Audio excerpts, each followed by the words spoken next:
Plus vous faites d'efforts pour le garder, plus il s'éloigne. Vous le savez, vous l'avez vécu. Mais je vais vous révéler quelque chose qui va vous surprendre.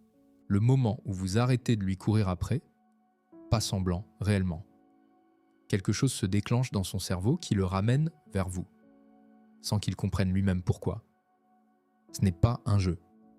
Ce n'est pas de la jalousie. C'est un mécanisme neurologique précis que les chercheurs en psychologie appellent synchronie émotionnelle.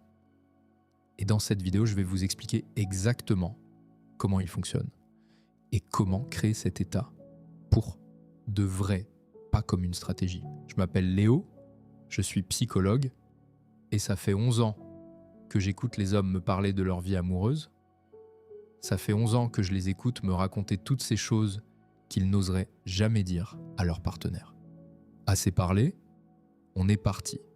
Avant d'aller plus loin, je dois mentionner quelque chose, parce que le conseil qui circule le plus sur Internet, quand on est avec un homme évitant, c'est celui-là. Ignore-le.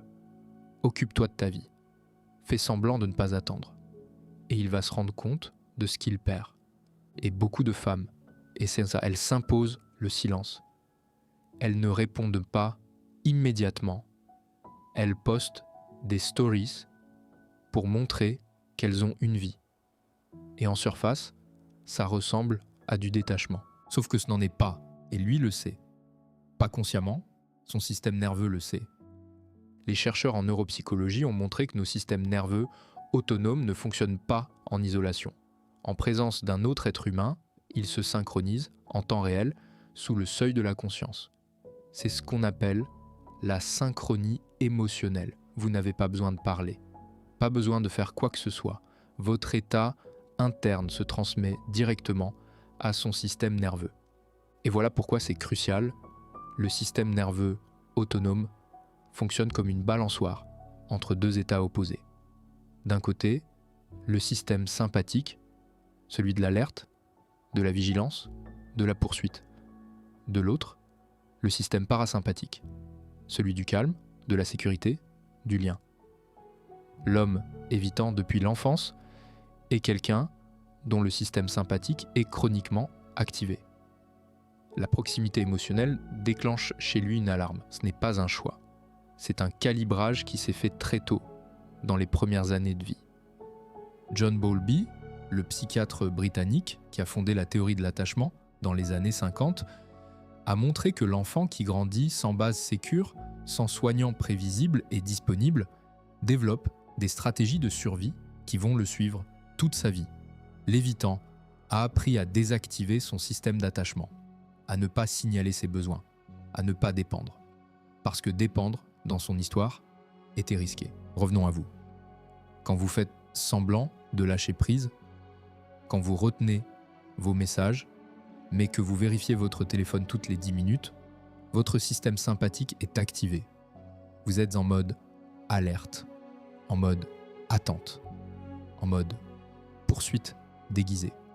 Vous lui transmettez exactement cet état. Vous activez son alarme interne. Vous déclenchez son réflexe de fuite. Pas parce que vous avez dit quelque chose de mal, parce que votre système nerveux lui a envoyé un signal qu'il connaît depuis l'enfance, quelqu'un dont les besoins sont là, sous la surface, imprévisible, prêt à surgir. Voilà pourquoi les stratégies d'indifférence ne fonctionnent pas. Vous pouvez contrôler vos mots. Vous ne pouvez pas contrôler votre système nerveux. Et maintenant, l'autre côté. Ce qui se passe quand le lâcher-prise est réel. Une femme vraiment détachée, pas qui joue à l'être, vraiment, c'est une femme dont le système sympathique s'est réellement calmé. Elle n'attend plus, elle est revenue à elle-même. Et via cette même synchronie émotionnelle, son calme se transmet à lui. Son système parasympathique prend le relais. L'alarme s'éteint. Et pour la première fois, il peut s'approcher sans avoir peur de ce qu'il va trouver. C'est exactement ce qu'on appelle la base sécure. L'endroit vers lequel on revient quand on a besoin de souffler. Le soignant ou le partenaire, dont la stabilité permet d'explorer, de prendre des risques, de s'éloigner et de revenir. L'homme évitant cherche cette base depuis l'enfance. Il ne l'a jamais trouvée. Et quand il sent qu'elle existe, que vous n'êtes pas en train d'attendre qu'il soit différent, que vous ne vous effondrez pas quand il recule, que vous existez indépendamment de lui. Quelque chose se pose en lui. La relation devient l'endroit où son système nerveux peut enfin baisser la garde. Écoutez-moi, ce n'est pas une technique, ce n'est pas quelque chose que vous pouvez simuler pendant 3 semaines et abandonner si ça ne marche pas assez vite. C'est un état. Et cet état se construit. Concrètement, comment y arriver ? La première chose, c'est d'avoir une vie qui n'attend pas. Des projets, des engagements, des créations, des amitiés qui réclament votre présence indépendamment de lui. Pas pour lui montrer que vous êtes occupé, pour l'être vraiment. Quand votre journée est pleine de choses qui comptent pour vous, l'espace mental qui l'occupe rétrécit. Pas par effort, par arithmétique. Et votre système sympathique se calme parce qu'il a autre chose à faire que guetter son retour. La deuxième chose, c'est de ne pas vivre dans l'attente de ses retours.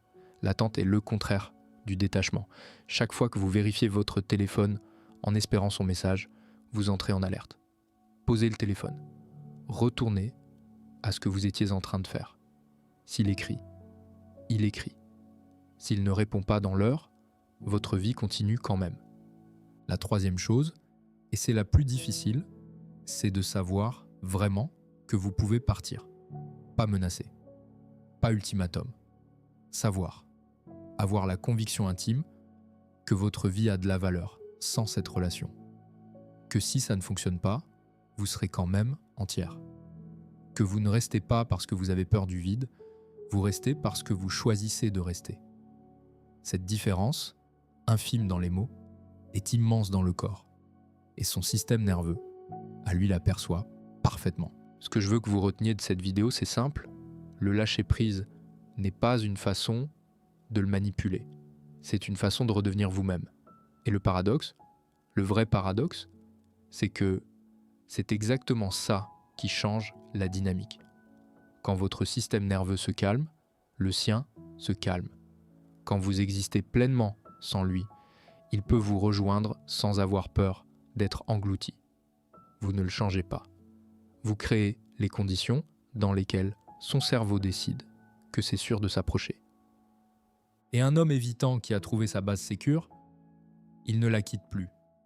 Maintenant que vous comprenez ce que le lâcher-prise fait neurologiquement à la dynamique, la question qui se pose naturellement, c'est comment lui parler concrètement au quotidien sans déclencher ces mécanismes de fuite.